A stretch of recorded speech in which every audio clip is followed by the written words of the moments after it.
Alina Popa here with Wings of Strength, reporting for FemFlex Friday on what happened today in Puerto Rico on the first day of the female divisions. Today, guys, we had the female bodybuilding class, we had figure and women's physique, and it was truly spectacular. To start with female bodybuilding, we only had 6 competitors, which in the beginning of the week were supposed to be just 3, so we were really happy to see the numbers popping up. But we had a very, very interesting surprise in the form of Nadia Capotosto, who has been placed in the middle for the duration of all the two comparisons that were there on stage, the call-outs.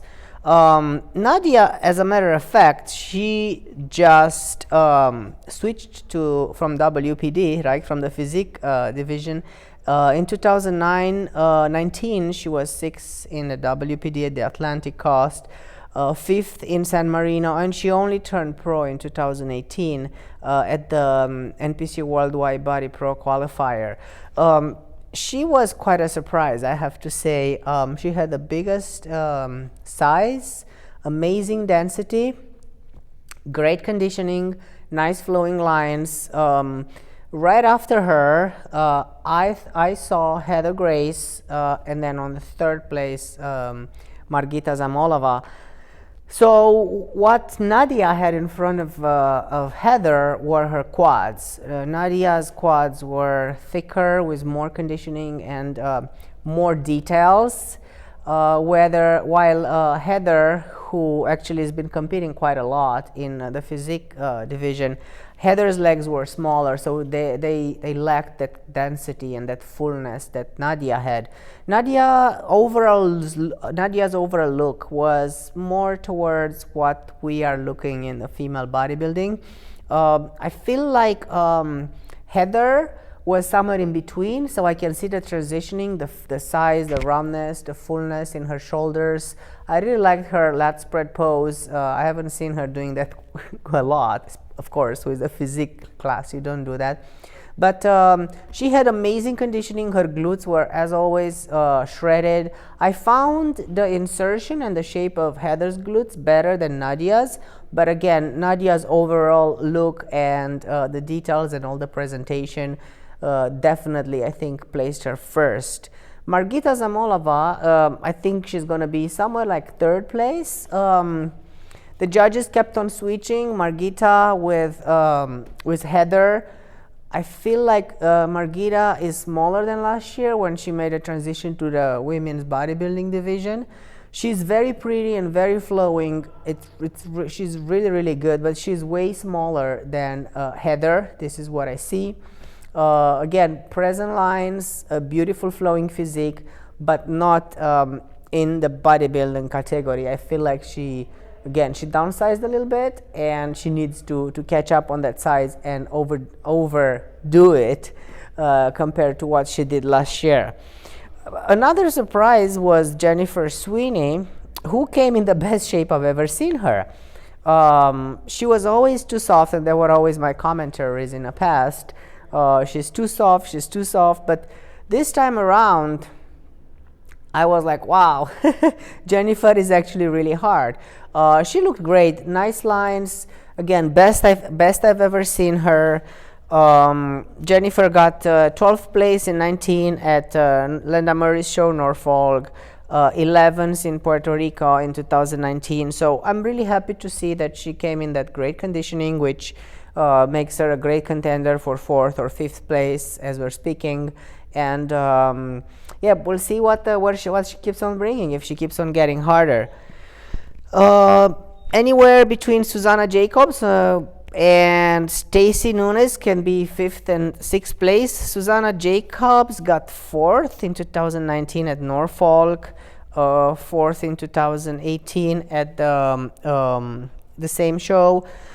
Stacy Nunes just turned pro last year as a Physique competitor, and this is her first show as a bodybuilder. I really like her shape. She just needs to be harder.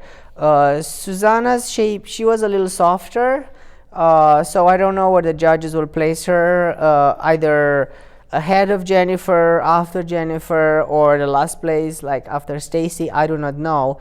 But I was expecting Susanna to be more conditioned based on the fact that I have just seen her 2 weeks ago at our headquarters in Chandler, and I was honestly a little bit disappointed to see the softness, especially on her legs and on the back of her legs. Susanna's got an amazing shape though. When she comes like dialed in and hard, she's amazing. So these were our 6 ladies in the bodybuilding division. Right after them followed figure. My absolute favorite, and I think she will win, is Jessica Padilla, who is no stranger to the winner's circle. She's competed in the Olympia, 6th place in last year, 4th place in 19. She won this show, Puerto Rico, in 2019. Her only flaw, I have to say, is the shaking. She's got a small shaking, which you can see while she's posing. I don't know if it's nervousness or a stability issue or an equilibrium balance issue. But I mean, her body is absolutely fantastic. The muscle bellies are so round and so 3D popping. Everything flows beautifully. Great conditioning, great quality, great structure. She's just a pleasure to look at. Pushing hard, I don't know, in my opinion, right behind her is Mayra Judith Rocha Hernandez from Mexico. She's got a great conditioning, beautiful lines, nice full muscle bellies.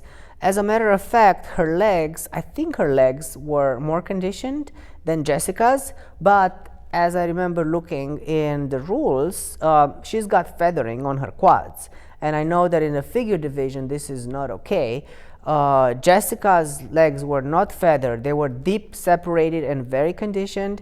But I think that the overall flowing lines of Jessica Padilla is better than Mayra. They are both amazing athletes, amazing competitors, and I'm really looking forward to see how they look like tomorrow. The judges will rejudge the class and to see who's going to win this. In the same first call out was Heather Dees, who's just so pretty, and it's really she's really breathtaking. She's like that kind of beauty, and she exudes a lot of like happiness and a great energy when she's on stage. She's extremely attractive, and she's got she is very pretty, but with a great look and a great flow, a little bit softer than the first 2 girls that are fighting for the first place. So she's a little bit softer, but again, her lines and her structure are fantastic. I can see why she got there. A big surprise was Kristen McGregor, who just turned pro. Kristen McGregor from, if I'm not mistaken,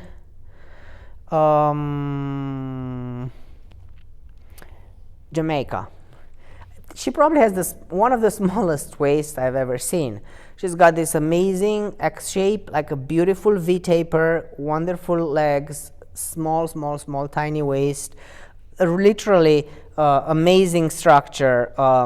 She is a little bit soft and watery compared to the top 2 competitors, even compared to Heather Dees. I think if she came in fuller, drier, and maybe even a little bit fuller, she probably could have broken the top 3, or maybe she will, I don't know. But I do believe that she's in the beginning of the road and she needs more conditioning, more maturity. So that will come, more density, that will come with time. I mean, we must not forget that Jessica Padilla is a veteran in the sport.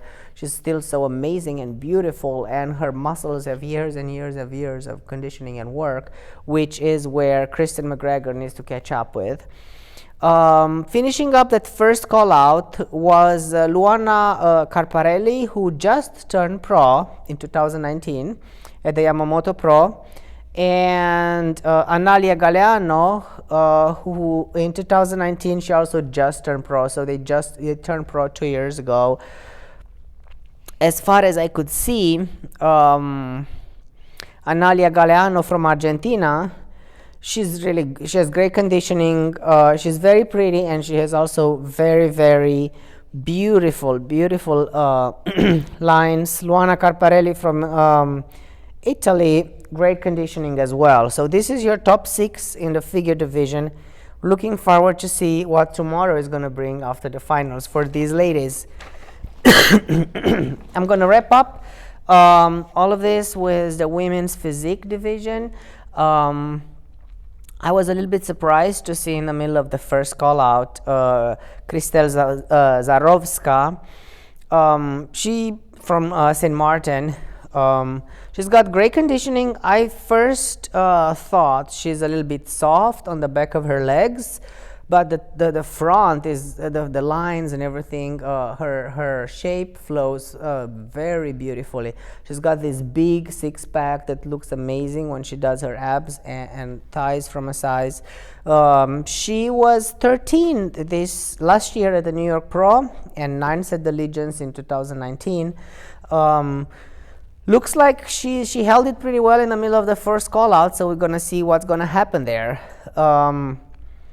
Tanya Chartrand, again, Tanya Chartrand is a veteran competitor. She's been along in the competition in the circuit for a long time. Last year she got 15th at the Olympia. Last year she got 8th at the New York Pro, and she won Optimum Pro first place. That's how she qualified for the Olympia last year. I like her conditioning. She is almost too dry, I would say. Grainy. Amazing conditioning. The lines flow so good, but I find that a little bit her glutes would need to be a little bit rounder. Obviously it's a matter of shape. I think the back pose, even if she's really dry and really striated on her glutes, the shape when the other competitors have rounder, higher muscles, muscle bellies in the gluteus, this is where she's gonna lose, because her gluteus is has a different shape, and it's kind of hard to change the shape of your muscles. Third, also in the first call out was Elisama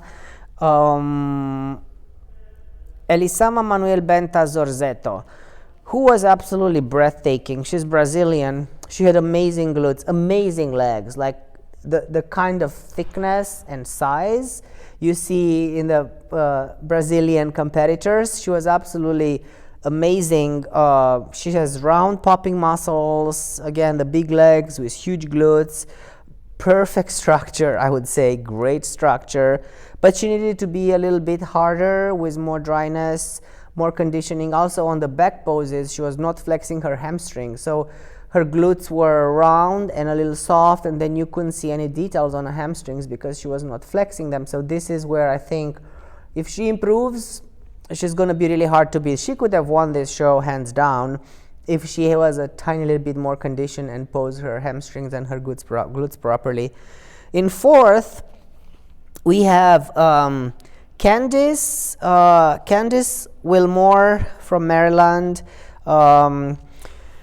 To me, she looked a little bit towards figure, like a little bit too small. Beautiful lines, but the details on her back were great. She has a small waist, but I think she needs more details on her legs and more density, more fullness on her quads. Julia Witesel, first call out as well. She got 4th place this year at New York Pro. I'm really impressed with the quality of this lady. She's amazing. She's got striations everywhere you look. The only thing that I think she needs to improve is widening her lats. I feel like they're a little higher, and because she has a longer torso, it makes her look a little bit blockier from the front. But if she managed to widen her lats and have a little wider lats and like the insertions, I think the line will flow. Her lines will flow better. This was the only reason why she would not be able to win, I think, compared to the other ladies. But that's definitely a lot of. It's very easy, a lot of place to improve right there for Julia. Ann Gruber, who ended up also in the first call out, she was 15th in Chicago in 2020, and this is pretty much what happened in the women's physique department. We got all these 6 amazing ladies, and again tomorrow we're gonna see what's gonna be happening in the finals, as well as the other divisions. We're going to have the rest of the female divisions. We're going to have their prejudging in the morning and then the finals in the evening. So you guys stay tuned and come watch our wrap-ups, and don't miss all the updates that Wings of Strength is putting up on Instagram. See you tomorrow.